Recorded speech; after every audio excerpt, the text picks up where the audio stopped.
zaman setengah dewa dan para pahlawan yang kuno, Amazon, Henoch, Hercules, Theseus, dan Yason. Ketika Herodotus bingung karena patung kayu aneh dari raja-raja yang telah memerintah sebelum raja manusia manapun, pendeta-pendeta Mesir mengatakan kepadanya bahwa tidak seorang pun bisa memahami sejarah ini tanpa mengikuti ketiga dinasti. Jika Herodotus pernah menjadi anggota di sekolah-sekolah misteri, ia akan mengerti bahwa tiga dinasti itu adalah pertama, generasi tertua dari dewa-dewa pencipta Saturnus, Rhea, dan Uranus.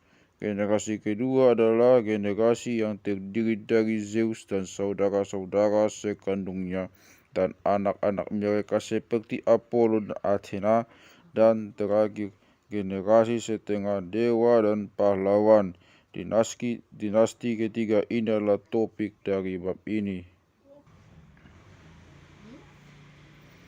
Sementara itu, materi bertumbuh menjadi lebih padat, dan karena materi dan roh bertentangan, dewa-dewa menjadi semakin jarang muncul, semakin tinggi, dan tak terlukiskan. Semakin sulit untuk membuatnya turun ke dalam jaring ketat berkebutuhan fisik yang menutupi bumi.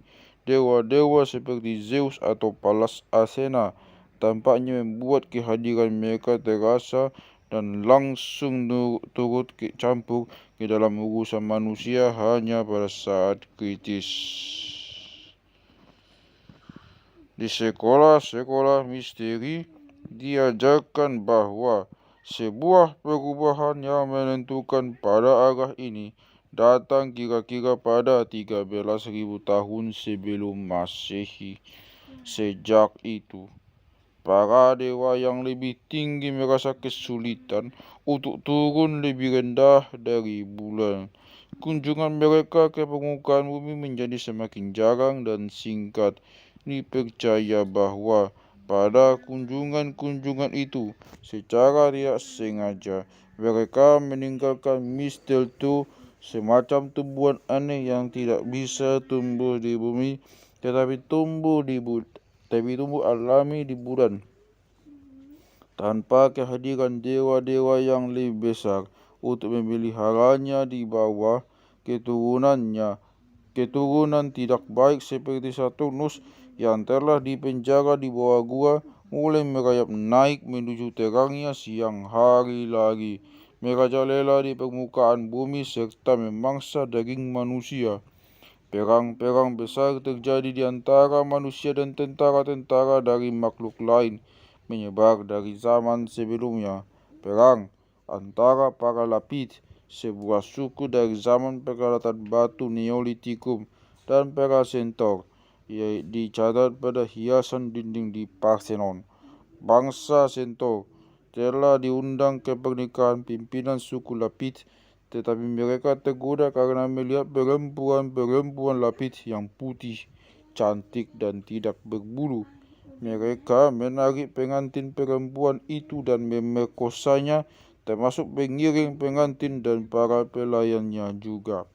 Dalam perkelahian berikutnya, seorang raja Lapith terbunuh dan dimulailah sebuah perang yang berlangsung hingga beberapa generasi berikutnya. Seiring mengerasnya tulang belulang, dunia binatang mulai merasakan impitannya. Penciptaan mulai letih dan binatang bertambah ganas karena mereka harus berjuang untuk selamat. Ketika manusia terus jatuh, demikian juga alam. Gigi dan cakarnya menjadi merah. Singa-singa dan serigala-serigala mulai menyerang manusia. Tumbuhan mulai ditumbuhi duri untuk menggores dan membuat panen buah-buahan menjadi sulit. Tumbuhan beracun pun mulai berkembang seperti tumbuhan Wolfsbane. Hiasan ukiran dinding di Parthenon juga mencatat peperangan melawan suku Amazon, sebuah ras prajurit perempuan yang pertama mengendarai kuda di medan perang. Seorang anggota suku Amazon harus membunuh seorang laki-laki sebelum perempuan itu diizinkan menikah dengan pakaian perang dari bulu hewan dan membawa tameng berbentuk bulan separuh. Pasukan berkuda mereka membabat habis deret demi deret pasukan musuh yang berjalan kaki. Mereka sangat hebat, memperlihatkan bentuk perilaku manusia baru karena besar sekali kemungkinan kematian yang berasal dari kemungkinan membunuh atau pembunuhan. Lukai kami, maka kami akan berdarah. Lukai kami dengan keras atau cukup sering, maka kami akan mati. Beberapa orang boleh senang dengan keadaan ini. Buku berjudul Kitab Enoch menjelaskan bagaimana permulaan bumi tertutup oleh pasukan perang dan disebutkan bahwa daging manusia sendiri telah menjadi kejahatan karena penutup tubuh, tengkorak bertulang dan campur tangan dari organ-organ persepsi spiritual. Manusia sekarang menjadi terpisah tidak hanya dari dewa-dewa yang ada di atas mereka, tetapi juga dari satu sama lain. Ada bayang-bayang di atas hubungan manusia. Menjadi mungkin untuk satu pusat kesadaran mempercayai bahwa ia terpisah dari yang lainnya. Apakah aku penjaga saudaraku? Tanya Kain, yang mewakili evolusi dari bentuk baru kesadaran. Pernyataan ini tidak berarti apa-apa bagi Adam dan Hawa yang seperti cabang-cabang pada sebuah pohon yang sama. Begitu pula, kita akan kewalahan terhadap alam rohani jika mereka tidak tersaring, dan kita akan merasakan sakit yang dialami setiap orang sehingga menjadi kewalahan karena merasakan penderitaan orang lain jika tidak ada penyaring pada empati. Tanpa sebuah derajat pemisahan, tidak ada seorang manusia pun yang bisa mengalami diri mereka sendiri sebagai seorang pribadi. Tidak ada yang bisa merasakan terbakar api pada kening yang membuat kain bergerak maju. Namun, tentu saja ada masalah yang tersembunyi di sini. Sejarah menunjukkan bahwa manusia memiliki sebuah ketidaksukaan terhadap manusia dalam bentuk lain dari kesadaran yang sering dirasa sulit untuk diterima. Kadang-kadang mereka terdorong untuk melenyapkan manusia dari muka bumi.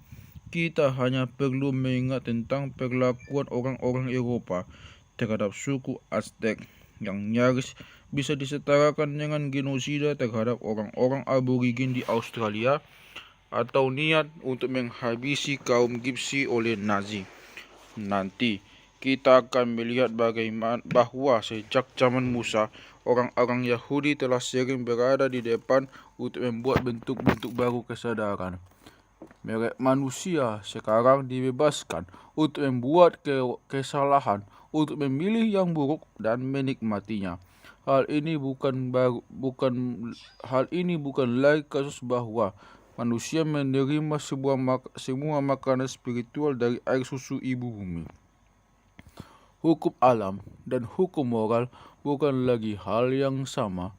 Bumi menjadi lebih dingin, lebih keras, dan lebih berbahaya dalam banyak hal yang berbeda.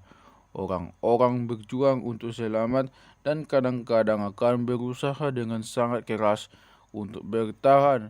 Mereka mendapati bahwa jalan di depan mereka akan selalu dibuat dengan bahaya kematian.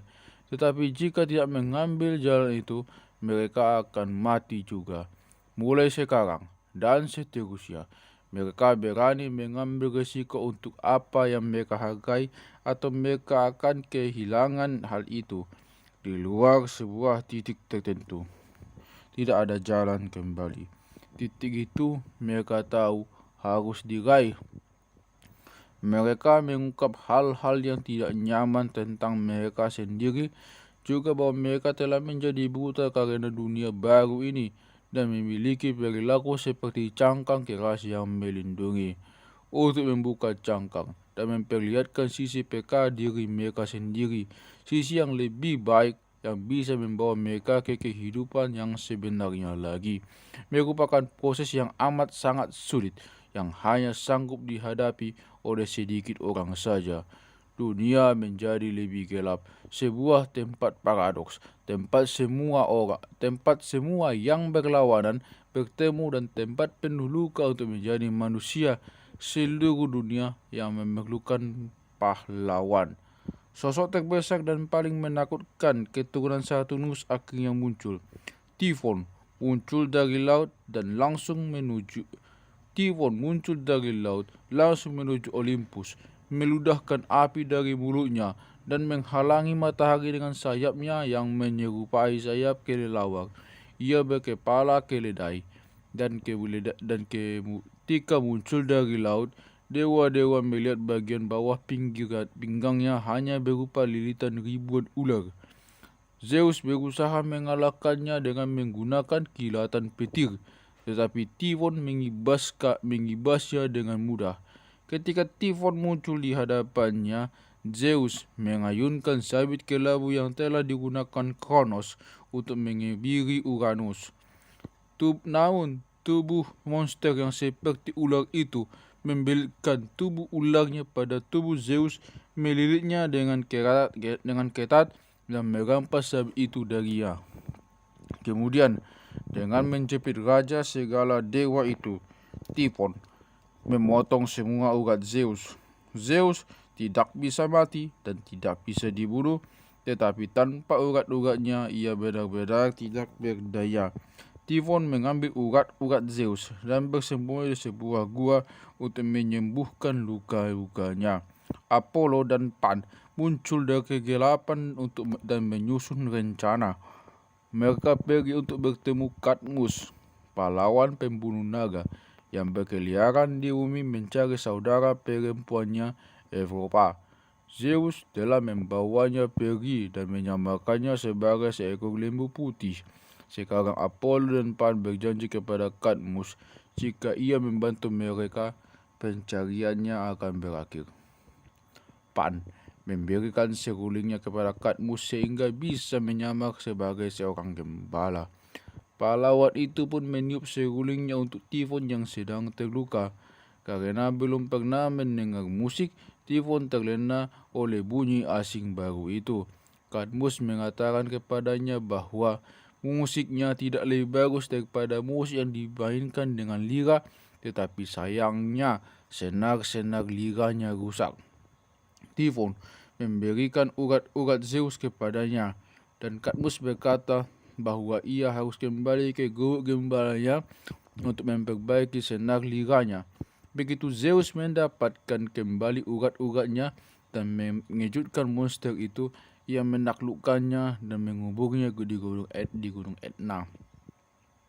Hal penting yang harus diperhatikan di sini adalah Zeus hanya bisa menyelamatkan karena bantuan dari seorang pahlawan. Dewa-dewa itu sekarang memerlukan manusia. Mitos pahlawan Yunani, Cadmus, Hercules, Theseus, dan Jason adalah beberapa pahlawan yang paling terkenal dalam sejarah manusia. Tampaknya mereka menghilang sama sekali dari catatan Alkitabiah, tetapi menurut tradisi kuno, mereka dilestarikan dalam perkumpulan-perkumpulan rahasia. Cadmus dikenali dengan nama Enoch, dan dengan nama Henoch, manusia pertama dalam tradisi Ibrani, tempat dewa-dewa minta bantuan. Dalam perjanjian lama hanya berisi beberapa kata misterius tentang Henoch. Kejadian pasal 5 ayat 21 sampai 24. Setelah Henoch hidup selama 65 tahun, ia memperanakkan Metusala. Dan Henoch hidup bergaul dengan Allah selama 300 tahun lagi setelah ia memperanakkan Metusala, dan ia memperanakkan anak-anak laki-laki dan perempuan. Jadi Henoch mencapai umur 365 tahun. Dan Henokh hidup bergaul dengan Allah, lalu ia tidak ada lagi karena diangkat Allah.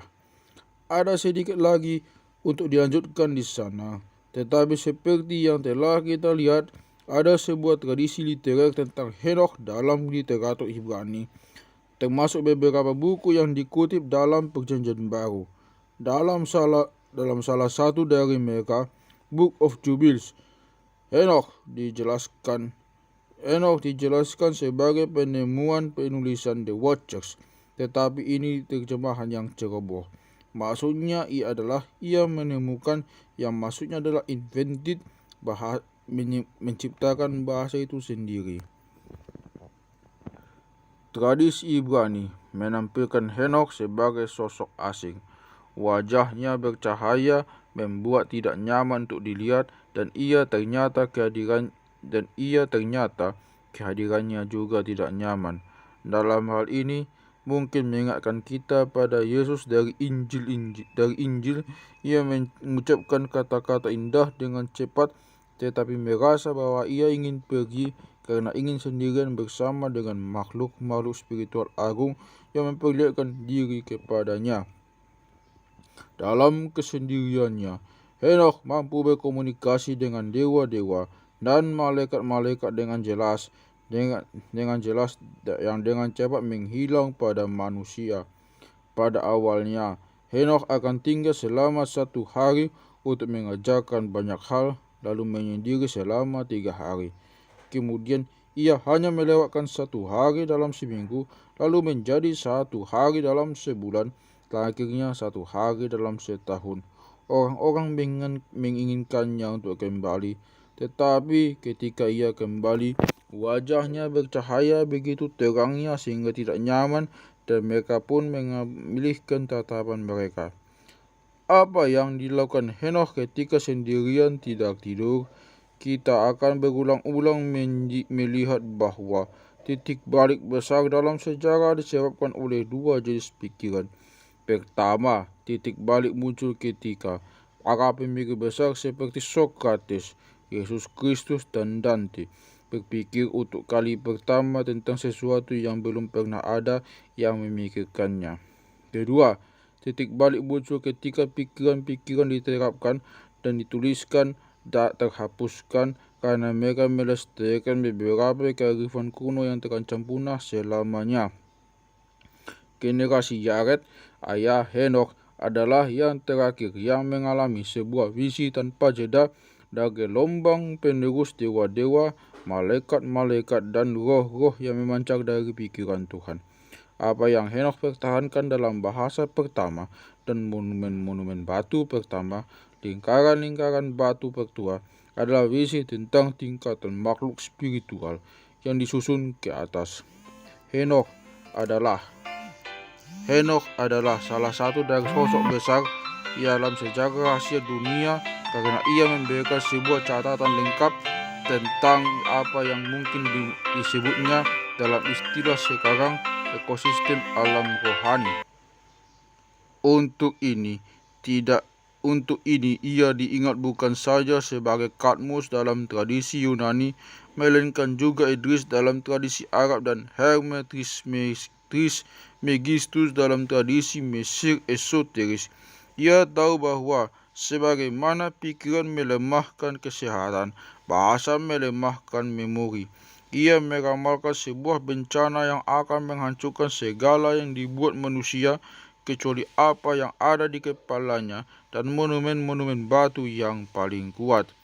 Ia mengabadikan tingkatan surga tidak hanya pada monumen-monumen batu, tetapi juga dengan penemuan bahasa itu sendiri. Karena menurut doktrin rahasia, semua bahasa dimulai dengan pemberian nama untuk benda-benda langit. Lagi pula, kesenian yang paling awal seperti yang ditemukan di dalam gua di Lascaux, Prancis, dan Altamira di Spanyol juga benar-benar sebuah gambaran dari benda-benda langit yang sama. Benda-benda langit itu merupakan gagasan dari pikiran kosmis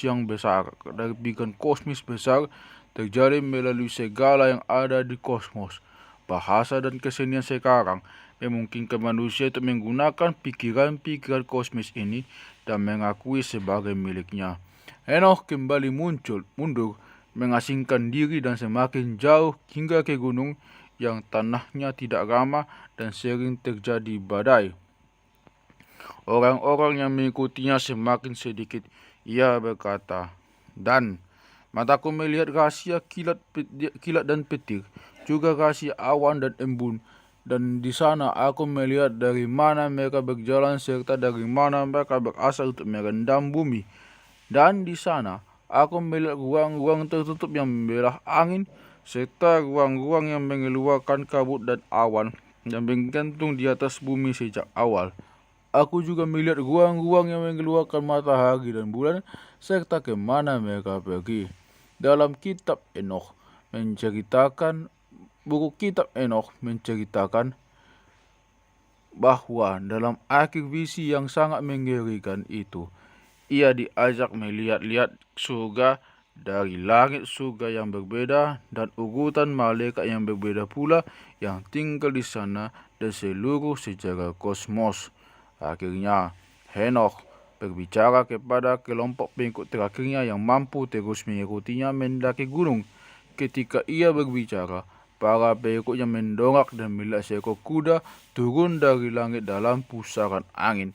Henokh naik ke atas kuda itu dan mengendarainya masuk ke langit. Apa yang kita pahami dari kisah kenaikan Henokh ke langit adalah bahwa ia tidak mati seperti manusia biasa, karena ia bukan sepenuhnya manusia. Seperti manusia setengah dewa lainnya dan para pahlawan tradisi Yunani, Henokh Kadmus adalah seorang malaikat dalam tubuh manusia. Kisah-kisah tentang Hercules, Theseus, dan Jason sangat dikenal untuk diceritakan kembali di sini, tetapi aspek-aspek mereka memiliki nilai penting untuk sejarah rahasia. Dalam kisah-kisah manusia dewa Hercules, kita melihat beberapa manusia telah jatuh ke dalam materi. Hercules ingin ditinggalkan sendiri untuk melanjutkan kehidupan materialnya, untuk menikmati kesenangan dunia, mabuk, berpesta, berkelahi. Tetapi ia terus diusik oleh kewajibannya untuk mengikuti takdir spiritualnya. Hercules yang ragu-ragu, ceroboh, kadang-kadang jenaka, terbelah di antara kekuatan-kekuatan kosmis. Ovid juga memperlihatkan bagaimana ketika dewa itu menarik diri, Eros mulai membuat onar. Hercules menjadi murung karena gairahnya, sekaligus juga karena roh-roh yang mencoba mengendalikannya. Hari ini, saat jatuh cinta dengan seseorang yang cantik, kita mungkin memang melihat keindahan sebagai sebuah tanda dari kearifan spiritual besar. Ketika kita melihat ke dalam mata yang indah, kita mungkin bisa berharap menemukan rahasia kehidupan itu sendiri di sana. Kisah cinta Hercules pada Deianira, cinta Ariadne untuk Theseus, atau cinta Jason pada Medea memperlihatkan bahwa hubungan spiritual antara manusia sudah menjadi keruh. Sekarang Anda bisa menatap ke dalam mata dari keindahan dan tertipu tentang apa yang Anda lihat di sana. Seksualitas telah menjadi penuh tipu daya, bahaya dari berkhayal, diperburuk oleh cinta akan delusi. Apa yang terbaik dan yang terburuk untuk saya, hal yang paling harus saya lakukan, dan hal yang paling tidak akan saya lakukan, tampak sangat mirip.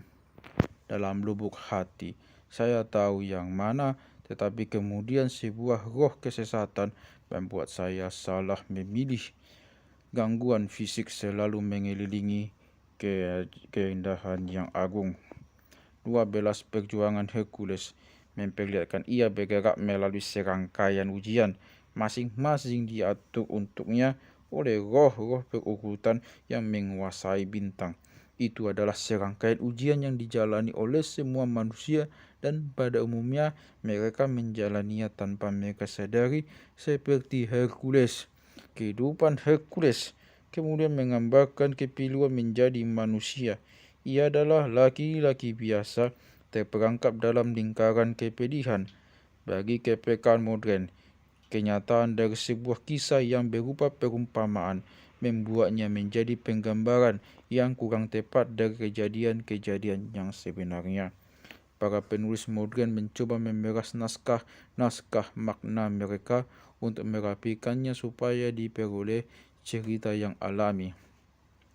Bagi orang-orang kuno yang percaya bahwa semua hal yang terjadi di dunia dipandu oleh perasaan bintang-bintang dan planet-planet, semakin sebuah kisah mengeluarkan pola kritis semakin sejati dan nyata makna naskah itu. Jadi mungkin menarik untuk melihat perjalanan ke dunia bawah yang dilakukan oleh Hercules, Theseus, dan Orpheus hanya sebagai metafora. Benar bahwa pada satu tingkatan petualangan mereka mewakili awal dari kesadaran manusia akan kenyataan kematian. Namun ketika kita mencoba membayangkan petualangan bawah tanah Hercules, Theseus, dan yang lainnya, kita jangan memandang petualangan mereka sebagai perjalanan murni internal atau mental seperti yang mungkin kita renungkan hari ini. Ketika bercampur dengan monster-monster dan iblis, mereka melawan kekuatan yang memenuhi diri sendiri. Daging manusia yang rusak, labirin gelap dari otak manusia. Namun mereka juga melawan monster-monster yang sesungguhnya yang berupa darah dan daging. Jika kita membandingkan kisah Theseus dan Minotaur dengan mitos yang jauh lebih tua seperti Perseus dan Gorgon Medusa, kita bisa melihat bahwa pada masa Theseus, tingkat metamorfosisnya tampak melambat. Dalam kisah Perseus, setiap episode melibatkan kekuatan supernatural atau perubahan magis. Sebaliknya, manusia banteng Minotaur tampaknya merupakan orang selamat yang langka atau tersesat dari epos terdahulu.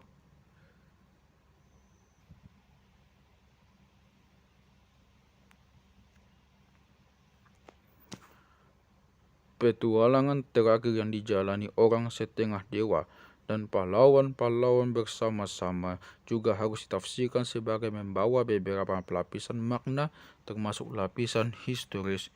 Peperangan dilakukan untuk mencoba mencuri pengetahuan tentang tempat suci di dalam dari suku saingan, dan pada tingkat pencarian Jason akan bulu domba emas merupakan contoh dari serangan seperti itu saja. Isaac Newton mengungkap beberapa kearifan rahasia dari persaudaraannya ketika ia berkata bahwa pencarian bulu domba seperti perjuangan Hercules mengikuti perkembangan matahari melalui tanda-tanda zodiak. Apa yang tidak diungkapnya, walaupun tidak disangsikan bahwa ia menyadari hal itu, adalah bahwa bulu domba juga mewakili roh binatang yang telah disucikan sepenuhnya dengan katarsis penyucian, sehingga bulu itu mengilat seperti emas. Seekor ular melilit pada batang pohon yang berniat mencegah Jason mengambil bulu domba itu.